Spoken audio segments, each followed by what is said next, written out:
El diezmo, un fraude y un robo con maquillaje y tintes de cristiano.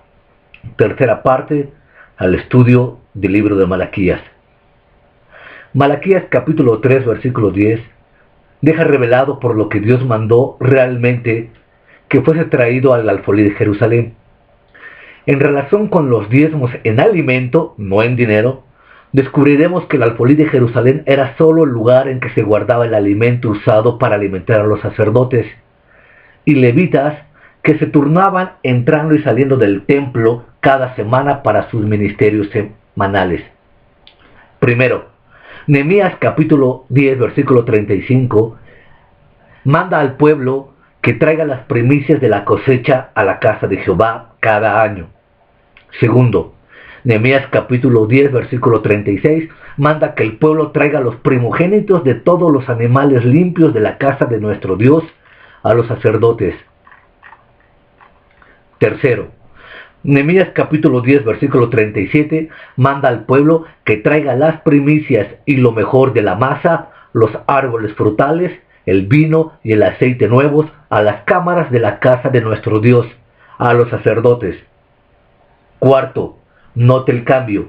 Nehemías capítulo 10 versículo 37b amplía en Números 18 capítulos 18 versículo 21 y 24, manda claramente al pueblo que traiga los diezmos, no al almacén, sino a los levitas, que en sus ciudades levitas, las tierras de pastoreo, las comunidades agrícolas o aldeas rurales donde vivían los levitas y los sacerdotes, mientras no estaban en turno sirviendo como cantores o guardas en el templo. Templo. El pueblo normalmente no traía los diezmos al templo. Quinto, Nehemías capítulo 10, versículo 38, manda que los levitas, junto con los sacerdotes, traigan el diezmo del diezmo, es decir, el diezmo del diezmo a la casa de nuestro Dios, a las cámaras del almacén o casa del tesoro. Y el sacerdote hijo de Aarón con los levitas, cuando los levitas reciben el diezmo, y que los levitas llevarían el diezmo del diezmo a la casa de nuestro Dios, a las cámaras de la casa del tesoro. Cuando Nehemías capítulo 12 versículo 47 dice: todo Israel en días de Zorobabel y en días de Nehemías daban alimentos a los cantores y a los pastores y a los porteros cada cosa en su día. Se refiere nuevamente solo a la porción diaria que se daba y se llevaba de las ciudades levitas al alfolí para hacer provisión para los que ministraban. Esta porción era del diezmo entero de los levitas y del décimo del diezmo de los sacerdotes. Sin embargo, y esto es importante recalcar, el resto de los diezmos se guardaba en las ciudades levitas, donde vivía la mayoría de los sacerdotes y levitas. La única conclusión lógica que queda es consistente con la evidencia de que Dios todavía está hablando solamente con los sacerdotes. Dice el capítulo 1, versículo 6, y especialmente el capítulo 2, versículo 1, ahora pues, oh sacerdotes, para vosotros es este mandamiento. Los sacerdotes habían ayudado a los levitas a recoger los diezmos, según Nehemías capítulo 10, versículo 38, y después habían procedido a traer el diezmo del diezmo a la casa de nuestro Dios, a las cámaras, a la casa del tesoro. No todos a la vez, sino cada día, o según era necesario para aquellos que les tocaba vivir. Importante, la iglesia no es el alfolí o depósito, aunque se quisiera espiritualizar, alegorizar y dar otra figura de dicción o de interpretación hermenéutica de una manera clara, histórica y literal.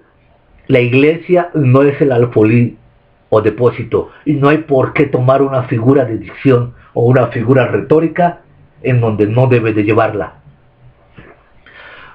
Los pastores y ministros que enseñan el diezmo hablan mucho del alfolí como sinónimo de la iglesia de Dios. Para justificar esto, juegan con el verbo griego tesaurizo, que se ha traducido como almacenar en 1 Corintios capítulo 16, versículo 2, para manipular el texto griego. La frase es literalmente por sí mismo poner almacenado. El texto no llama a la iglesia un alfolí o almacén, Meramente le dice al contribuyente lo que debe de hacer con el regalo. Muchos comentaristas hasta dicen que significa almacenar en casa, sin ninguna relación con el edificio de la iglesia. Que dicho sea de paso, no existía cuando Pablo escribió Primera de Corintios como apoyo pastoral. Usted no hallará a los que enseñan el diezmo usando 2 de Corintios capítulo 12, versículo 14 como ejemplo del alfolí de la iglesia. Pero Pablo usó el mismo verbo griego, tesaurizo, cuando dijo que los hijos deben atesorar para los padres, sino los padres para los hijos. Pero ahí no está hablando ni de diezmos ni de ofrendas. Por lo menos, por lo que concernía a Pablo, les dijo a los corintios que él, el obrero del evangelio, debía trabajar para proveer para las necesidades de los pobres de la iglesia. Otra vez puntualiza el apóstol Pablo que el obrero del evangelio debía trabajar para proveer para las necesidades de los pobres de la iglesia. Repitió este pensamiento en Hechos capítulo 20, versículo 35.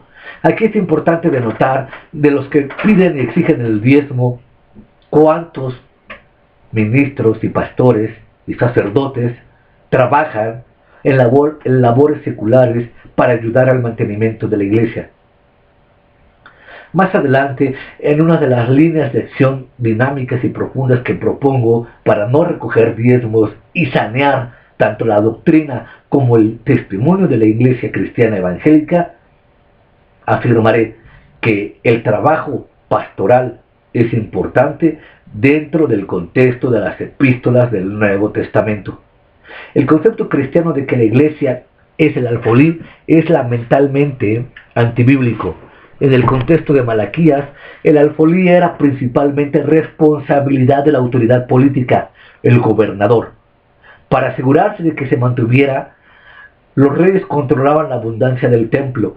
Las escrituras registran 7 veces que los reyes regalaron parte de la abundancia del alfolí del templo de Dios y de su propio alfolí real a los reyes. Primera de Reyes, capítulo 14, versículos 25 y 26, Segunda de Reyes, capítulo 12, versículo 18, capítulo 14, versículo 14, capítulo 16, versículo 18, capítulo 18, versículo 14 y 15, y Segunda de Reyes, capítulo 20, versículo 13 y 19, capítulo 24, versículo 13. Bien, entonces, por las siguientes razones, el diezmo no es la iglesia. 1. Por la discusión que antecede, el alfolí de Jerusalén no contenía permanentemente la totalidad del diezmo, puesto que la mayoría de los sacerdotes y levitas requerían el diezmo de las ciudades levitas, donde vivían ellos y sus numerosas familias. La mayor parte de ese diezmo era guardado en esas ciudades, según Segunda de Crónicas, capítulo 31, versículos 15 y 19, y Nehemías, capítulo 12, versículos 44 y 47. Solo las suficientes porciones diarias o semanales para cada grupo se traían de las ciudades levitas para alimentar a los que en ese momento ministraban en su turno. 2. Mientras los alfolíes del Antiguo Testamento se consideraban propiedad del Estado religioso, la mayoría de las iglesias del Nuevo Pacto no lo son. 3. Mientras los alfolíes del Antiguo Testamento recibían ayuda política para recoger sus diezmos, la mayoría de las iglesias del Nuevo Pacto no reciben ayuda política. 4. Mientras los alfolíes del Antiguo Testamento guardaban diezmos en alimentos, las iglesias del Nuevo Pacto recogen dinero, que nunca estuvo incluido en la definición bíblica del diezmo. 5. Mientras los diezmos de festividades y para los pobres del Antiguo Testamento proveían alimento para los necesitados, la mayoría de las iglesias del Nuevo Pacto que recogen todos sus llamados diezmos lo hacen en dinero. 6. Mientras el alfolí del Antiguo Testamento proveía sostenimiento para su sacerdocio nacional, el Nuevo Pacto enseña un sacerdocio de todos los creyentes. 7. Mientras los alfolíes del Antiguo Testamento fomentaban los sacrificios sacerdotales de acuerdo a la ley, los líderes de las iglesias del Nuevo Pacto son posiciones bajo nuevos requerimientos y bajo nuevos principios. 8.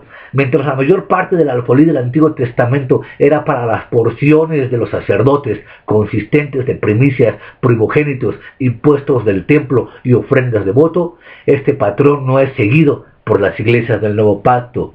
9. Mientras los diezmos del antiguo pacto eran un fondo separado, formado por ofrendas voluntarias para edificios y mantenimiento, muchas iglesias del nuevo pacto colocan todas sus necesidades en un programa total y eliminan correctamente el principio del diezmo del nuevo pacto. 10. Puesto que los judíos ortodoxos no manejaban dinero ni recogían ofrendas en su sábado, es dudoso que los primeros cristianos judíos hayan cambiado esta tradición manejando dinero en una iglesia. Sin embargo, los cristianos recogen la mayor parte de su dinero en un día santo. 11. Mientras que el templo del Antiguo Testamento, como los paganos, se convirtió en un alfolí bancario ilegítimo, la iglesia del nuevo pacto no debe ser usada como un alfolí bancario, tesorero o comercial. Bien, si la iglesia no debe ser usada como un banco, quiero hacer una aclaración. Las iglesias modernas, los pastores modernos, se han convertido en verdaderos banqueros de Dios, pretendiendo resguardar, cuidar y proteger el dinero que supuestamente les fue confiado a ellos. El nuevo pacto, los sacerdotes se han convertido en banqueros de Dios, según ellos, por la ministración del Espíritu Santo. Pero bien, los banqueros de Dios han hecho de la iglesia una verdadera industria clerical. Han inventado intrigas y argumentos falsos a fin de constituirse como los depósitos legales del dinero. Han inventado bonos infames que más adelante demostraré a colación del diezmo. Han hecho unas verdaderas doctrinas diabólicas. Han hecho unas avalanchas teológicas llenas de fantasías a fin de justificar el dinero y el cobro de los diezmos dentro de las iglesias. Han hecho un verdadero saqueo santo. Han hecho un verdadero negocio redondo. Bajo la superstición de la prosperidad y de la bendición del diezmo, exigen y reclaman un dinero en donde ponen todo lo sacro y todo lo santo en juego. Han hecho de las Sagradas Escrituras una verdadera violación y han sido ultrajadas solamente por dinero. El derecho criminal hereditario con los cuales algunas iglesias trabajan postulan en la misma línea genealógica de diezmos, diezmos y más diezmos. Pretendiendo imitar las riquezas judías, estos autopretendidos pastores quieren igualarse en posición de economía y de autoridad a muchos rabinos y judíos que son opulentemente ricos. Por tanto, estos banqueros de Dios han convertido la iglesia en una verdadera iglesia de empresarios, en un verdadero fraude religioso. Han cortado ataduras económicas e inventado términos, praxis y teologías de manera injustificable para seguir mandando la trilogía fantástica de dinero, dinero y dinero. Los peligros de los conceptos financieros están englobados de tal forma que hacen un verdadero escándalo a la palabra y profecía divina. Los ejemplos bíblicos en contra de aquellos que sirvan a Dios y al dinero son abundantes, pero estos banqueros del dinero solamente transfieren la propiedad. Esto es importante. Los banqueros modernos de Dios han transferido la propiedad, de tal manera que las riquezas, diezmos y dineros supuestamente han dejado de ser para Dios y se lo han transferido a sus chequeras y bancos personales, en un lucro personal y en un enriquecimiento ilícito. Las reprensiones financieras, tanto como la esclavitud financiera, la libertad financiera, son principios de un colapso financiero que se da a fin de pretender legitimizar los diezmos. Los banqueros de Dios han hecho verdaderas asociaciones comerciales, han tomado puntos de decisión que han denigrado, violentado y anulado la palabra de Dios. El precio de la conciencia, las consecuencias, las perspectivas, la justificación e intimidación y la banca promovida por estos falsarios ha sido de tal magnitud que han dejado a la iglesia de Jesucristo en una declive y en una deriva importante. Estos estafadores y timadores hacen del ciclo divino una riqueza-pobreza, una pobreza-riqueza, a fin de llenar sus arcas de dinero. Estos banqueros de Dios han hecho unos verdaderos imperios y negocios espirituales a costa de la fe del creyente. Estos verdaderos banqueros espirituales han torcido, difamado y pisoteado la palabra de Dios de tal forma que se ha constituido la misma en un verdadero cheque al portador. El libro de Malaquías se encierra en mensajes más puntuales un verdadero cheque en blanco al portador, en el cual con un mensaje agresivo, beligerante, a veces carismático, se firma tal cheque para obtener ganancias y opulencias de manera muy extravagantes. Estos verdaderos banqueros de Dios han sujeto al diezmo a una profanación bíblica, histórica y teológica. Más adelante demostraré cómo estos banqueros de Dios han sujetado el diezmo a herencias, a vacaciones, a préstamos, a ingreso bruto, a donaciones, a los niños, a los jóvenes, al seguro social, a las esposas, a los esposos, cada 8 días, cada culto, cada jueves, cada congreso, cada oración, culto tras culto, en retiros, en seminarios. Es un negocio redondo la predicación de los diezmos en cada uno de los estatutos que acabo de mencionar para legitimizar y saquear bajo la menor oportunidad a todo un pueblo. Es importante mencionar esto de entrada porque más adelante lo puntualizaré, pero para que no se olvide cómo se ha armado un rompecabezas, cómo han sujetado piezas mecánicas, por llamarlo de alguna manera, en torno a fin de justificar el cobro de los diezmos, violentando brutalmente el libro de Malaquías. Malaquías 3:10 dice: para que haya alimento en mi casa, para que haya alimento, no para que haya, desde ahí está mal la contextualización, para que haya alimento, no para que haya riqueza, no para que haya lujos, no para que haya extravagancias, no para que yo tenga 3, 4, 5, 6, 8 carros. Nuevamente, según la palabra de Dios, los diezmos en Israel consistían de alimentos, solo en alimentos. Traed diezmos para que haya alimento, significa lo que dice. Aunque el dinero existía, Dios jamás incluyó el dinero en su descripción primaria de los artículos que debían ser diezmados. Y sin embargo, esta es la única definición bíblica que se da del diezmo: dinero, dinero y dinero. Malaquías 3:10 afirma: y probadme ahora, pónganme a prueba, dicen otras versiones. El que enseña el diezmo afirma osadamente que este es el único lugar en la palabra de Dios que Él nos manda a que lo sometamos a prueba, como si esta fuera una prueba para Israel bajo las condiciones del antiguo pacto y como si se probara que es una doctrina del nuevo pacto. Pero si es importante, entonces preguntemos, ¿por qué, si el Espíritu Santo no inspiró a ningún escritor del Nuevo Testamento para que lo repitiera claramente? Dios no necesita poner a prueba o probar a los creyentes del nuevo pacto con su obediencia a ninguna parte de la ley antigua, de la cual nos ha liberado. Los creyentes estamos muertos a la ley.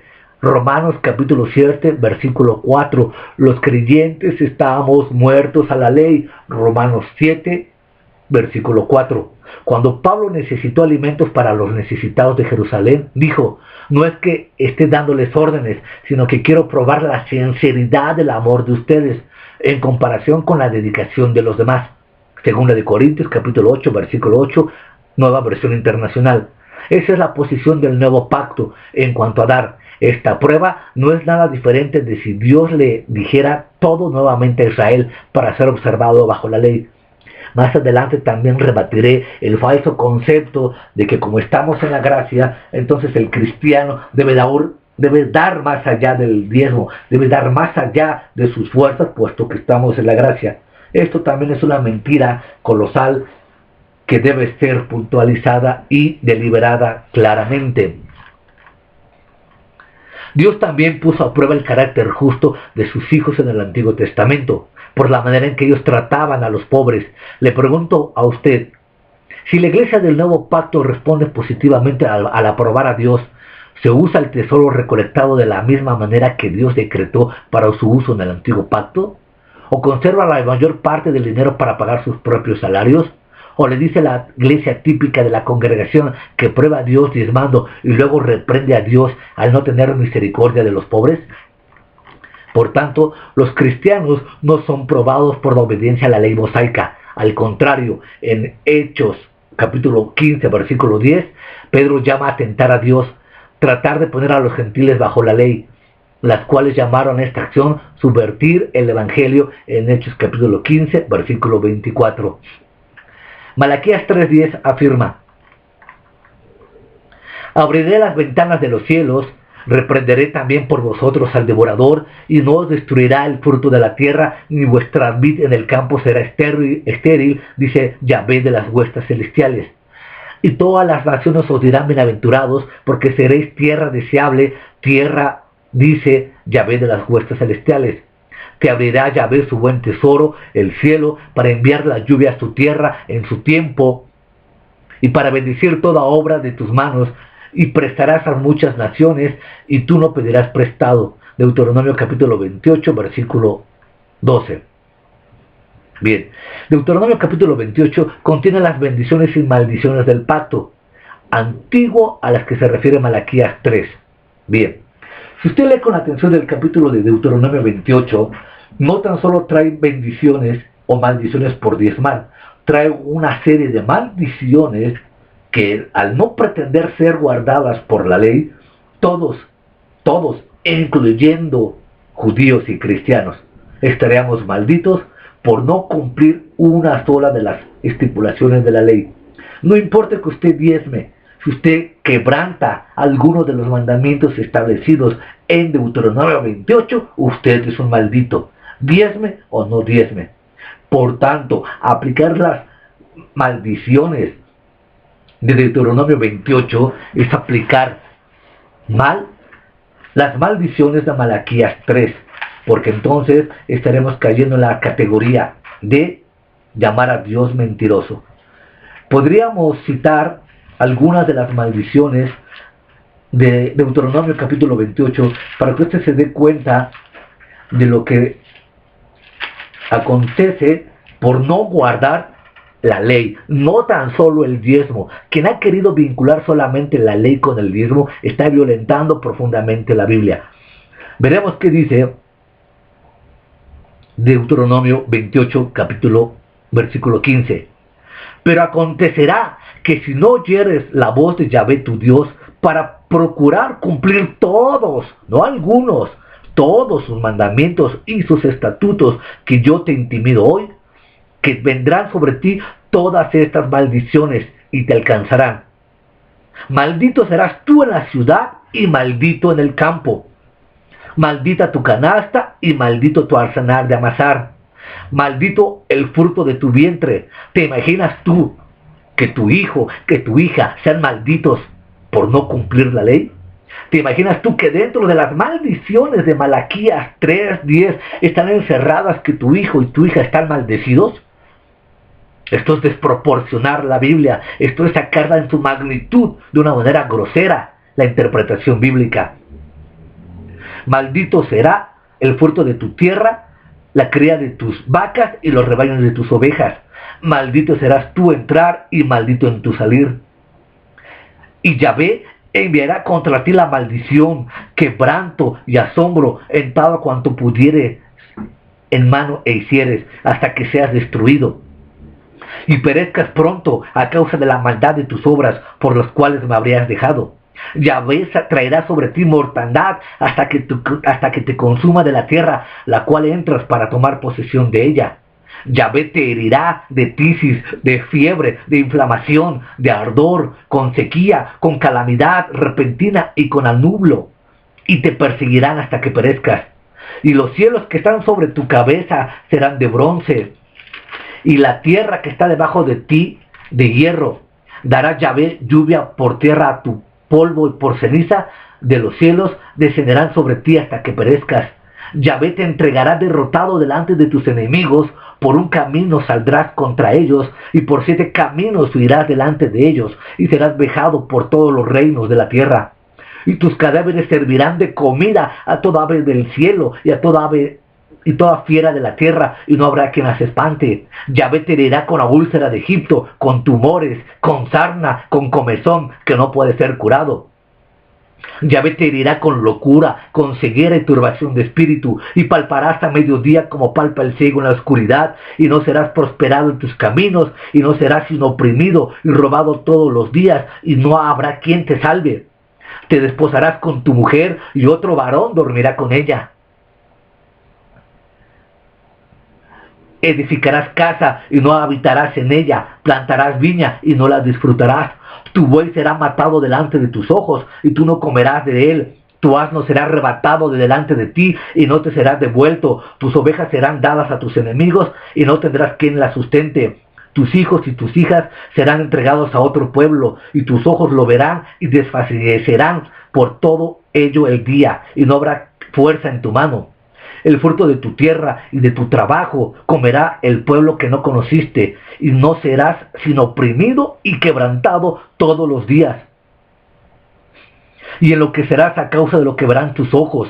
Te herirá Yahvé con maligna póstula en las rodillas y en las piernas, desde la planta de tu pie hasta tu coronilla, sin que puedas ser curado. Yahvé te llevará a ti y al rey que hubieras puesto sobre ti, a nación que no consintieres ni tú ni tus padres, y allí servirás a dioses ajenos, al palo y a la piedra. Y serás motivo de horror, y servirás de refrán y de burla a todos los pueblos a los cuales te llevares Yahvé. Sacarás mucha semilla al campo, y recogerás poco, porque la langosta la consumirá. Plantarás viñas y labrarás, porque no beberás el vino, ni recogerás uvas, porque el gusano se las comerá. Tendrás olivos en todo tu territorio, mas no te ungirás con el aceite, porque tu aceituna se caerá. E hijos e hijas engendrarás, y no serán para ti, porque irán en cautiverio. Toda tu arboleda y el fruto de tu tierra serán consumidos por la langosta. El extranjero que está en medio de ti se elevará sobre ti muy alto, y tú descenderás muy bajo. Él te prestará a ti, y tú no le prestarás a él. Él será por cabeza, y tú serás por cola. Y vendrán sobre ti todas estas maldiciones, y te perseguirán, y te alcanzarán hasta que perezcas, por cuanto no habrás atendido a la voz de Yahvé tu Dios, para guardar sus mandamientos, plural, y sus estatutos, en plural. No dice el mandamiento del diezmo, ni el estatuto del diezmo. Enmarca toda la ley escrita en la ley de la Torá. Los 613 mandamientos que la ley demandaba es lo que exige Dios en Deuteronomio 28. Bien, ahora, por cuanto no serviste a Yahvé tu Dios con alegría y con gozo de corazón, por la abundancia de todas estas cosas, servirás por tanto a tus enemigos, que enviare Yahvé contra ti, con hambre y con sed y con desnudez y con falta de todas las cosas, y él pondrá yugo de hierro sobre tu cuello hasta destruirte. Yahvé traerás contra ti una nación de lejos, del extremo de la tierra, que vuele como águila, nación cuya lengua no entiendas, gente fiera de rostro, que no tendrá respeto al anciano, ni perdonará al niño. Y aquí, en el capítulo 28 de Deuteronomio, del versículo 1 al versículo 68, son 68 versículos donde Yahvé, de una manera airada, clara y pronta, denuncia que si tú no cumples la ley, estas cosas te acontecerán. Y vemos que estas cosas acontecieron efectivamente al pueblo de Israel, porque fueron dominados por una gente de rostro fiera, por un lenguaje por el cual ellos no conocían. En el cautiverio, cuando Nabucodonosor en el año 587 llevó cautivo a toda la nación de Jerusalén o de Israel, hacia Babilonia, se cumplió estas maldiciones. Si tú lees con atención la oración del profeta Daniel en el capítulo 9, como Daniel ora y pide perdón a Yahvé de las huestes celestiales por estos pecados, por no haber obedecido la ley, entonces encontramos que estas maldiciones sí se hicieron realidad en el pueblo de Israel en el exilio, y que fueron llevados cautivos, y que Dios descargó la ira y el furor sobre Israel en el exilio. Ahora yo pregunto, si en verdad fuera cierto que somos malditos por no diezmar, y ya leímos algunas de las maldiciones que encierra Malaquías capítulo 3 a la luz de Deuteronomio 28, el pueblo cristiano no existiría más. ¿Por qué? Porque las maldiciones son tan fieras, tan beligerantes, tan brutales, tan duras por parte de Dios, que no existiría una sola persona que haya sido capaz de guardar la ley perfectamente y salvarse de todas estas maldiciones. Reitero, son cerca de 68 versículos del capítulo 27 del Deuteronomio que están llenas de maldiciones. 68 versículos. Toda una gama amplia de maldiciones y juicios por no haber guardado la ley.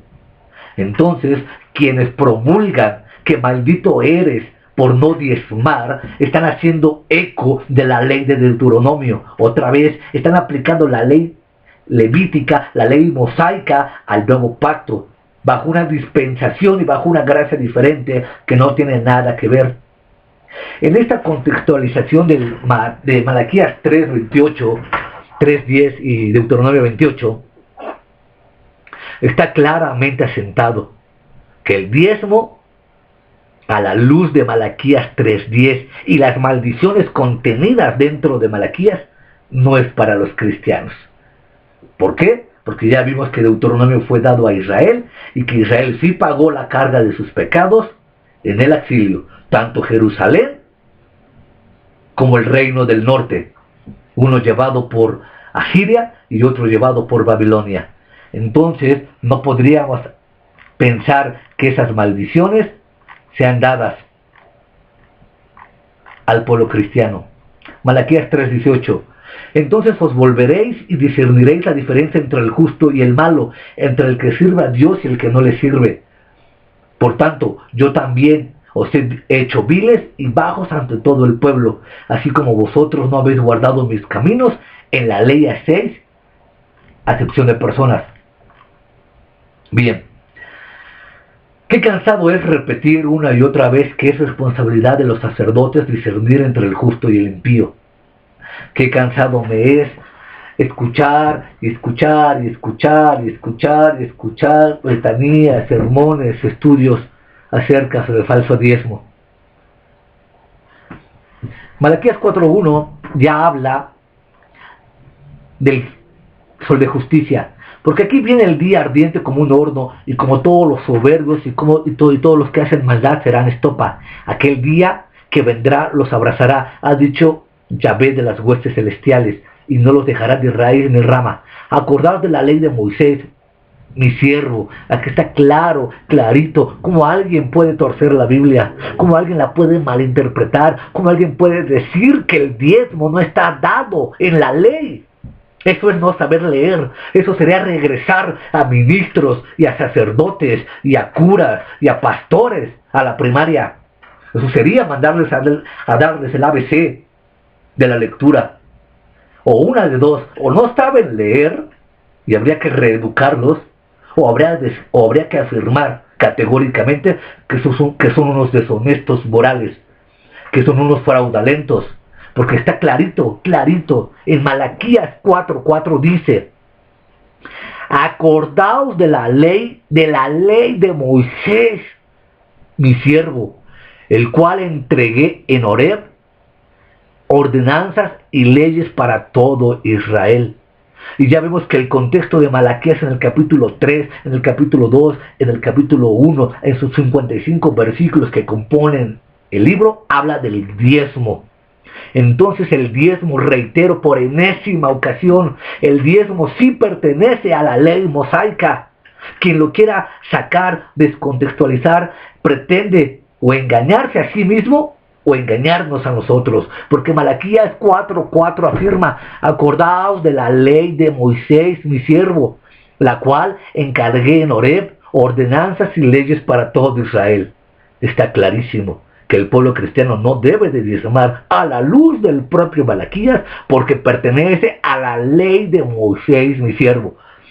He aquí os envió el profeta Elías antes de que venga el día de Jehová, grande y terrible. Aquí quiero hacer una pausa. Qué bueno que venga el día de Jehová, grande y terrible. El día grande y terrible de Jehová lo describe el profeta Sofonías, el profeta Ageo, el profeta Joel, como el día de venganza, como el día de tinieblas, como el día de oscuridad, como el día de la ira, de la cólera, de la retribución, del Dios nuestro para todo aquel que no quiso y no pudo guardar la moralidad del universo divino. La Biblia profetiza un día de venganza, de oscuridad, de rencor, de ira divina en contra de todos aquellos que no conocieron ni obedecieron el Evangelio de Jesucristo. Independientemente de cuál sea tu posición en cuanto al rapto, si es pretribulacional, si es mesotribulacional, si es posttribulacional, independientemente de los eventos escatológicos y la línea de eventos que en ella pudiera surgir, una cosa es clara: el día de Jehová nuestro Dios vendrá con ira, con tinieblas, con oscuridad, con llanto, con lamento. Tan es así que los hombres gemirán y llorarán como palomas, dice la Biblia. Y a esto quiero agregar: bendito día de Jehová, bendito día en la que Dios establecerá con justicia y con prontitud a todos aquellos que pisotearon y violentaron la palabra de Dios.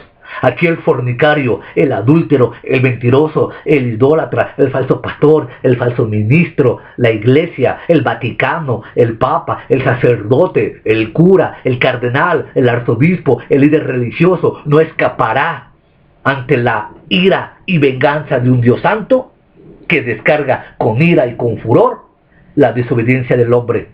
Ningún ser humano podrá burlarse ni escaparse de las normas de la divinidad.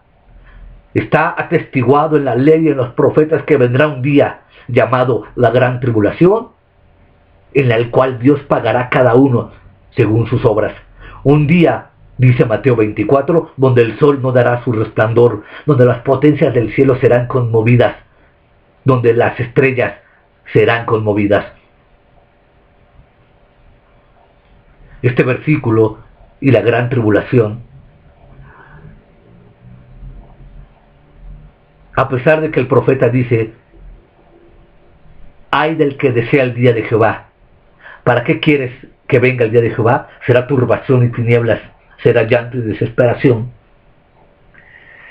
Independientemente, reitero, de la posición escatológica que se tenga en cuanto al rapto, una cosa es cierta: Dios, el soberano del universo, dejará caer su venganza contra todos aquellos que pisotearon, difamaron y violentaron la sangre de Cristo. El sacrificio del martirio de Jesús en la cruz no fue en vano, y Dios en su soberanía tiene atestiguado y preparado un día en el cual será de venganza para todo aquel que no oyó ni obedeció la voz de su palabra. El capítulo 4, versículo 1 de Malaquías se refiere al castigo de los sacerdotes malvados. ¿Quién podrá soportar el tiempo de su venida? ¿O quién podrá estar en pie cuando Él se manifieste? Porque Él es como un fuego purificador y como jabón de lavadores. El versículo 4, este texto, es un último recordatorio de todo el libro de Malaquías, que está en el contexto de la ley del antiguo pacto, que ha sido declarada sin vigencia. El pensamiento paralelo en el versículo 5 es del versículo 3, cuando Dios vendrá al templo a purificar el sacerdocio. Un cumplimiento fue cuando Juan el Bautista, el mensajero de Dios, e hijo de un sacerdote, vino. El libro de Malaquías termina sin ninguna indicación de que Dios haya dejado jamás de hablar directamente a los sacerdotes. Ahora, sacerdotes, este mandamiento es para vosotros. Para ser honesto, con una interpretación bíblica de la palabra de Dios, los predicadores cristianos deben dejar de engañar a los miembros de la iglesia menos informados y cesar de hacerles pensar que Malaquías 3, 8, 10 significa exactamente lo contrario de lo que realmente se enseñó. Bien, último. Este autor es plenamente consciente de que ocurrieron grandes cambios durante y después de los 400 años que separaron a Malaquías de Mateo. Aunque es muy probable que el Imperio Romano estuviese nombrando sumos sacerdotes y que los sacerdotes estuviesen soslayando a los levitas al tomar los diezmos y redistribuyéndolos según les parecía, estos cambios no estaban autorizados por Dios. Y ello no cambia la manera en que Dios quería que el diezmo fuese manejado desde Moisés hasta Nehemías. Hasta aquí la conclusión al libro de Malaquías. Entraremos en los próximos videos en la ironía de los argumentos de la teología de la carta y de la filosofía del fantasma de estos autores llamados pastores, en sus argumentos para que tú entregues tus diezmos. Algunos argumentos, reitero, aplicaré la ironía como una figura de dicción, como una manera interpretativa de poder indicar argumentos en círculos, silogismos y argumentos contrarios a fin de ridiculizar lo que ellos han pretendido ridiculizar. Es importante entrar en la dialéctica axiomática de los argumentos a fin de hacer estos videos más álgidos, más dinámicos, más propositivos y más entretenidos. No pretendo cansarles con tantos argumentos académicos. Vayamos directamente a la praxis y a los argumentos tan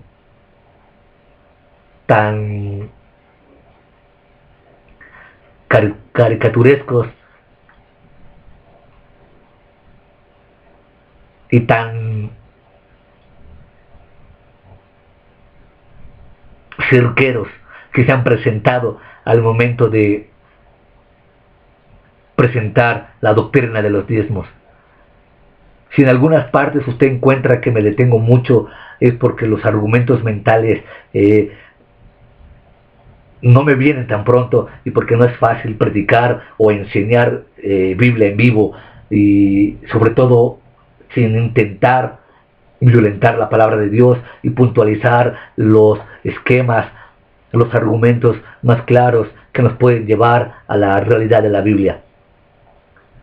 Reitero, apuntemos a unos videos más dialécticos, más atractivos y más dinámicos de la falsa teología de la carta y de la filosofía del fantasma en los diezmos.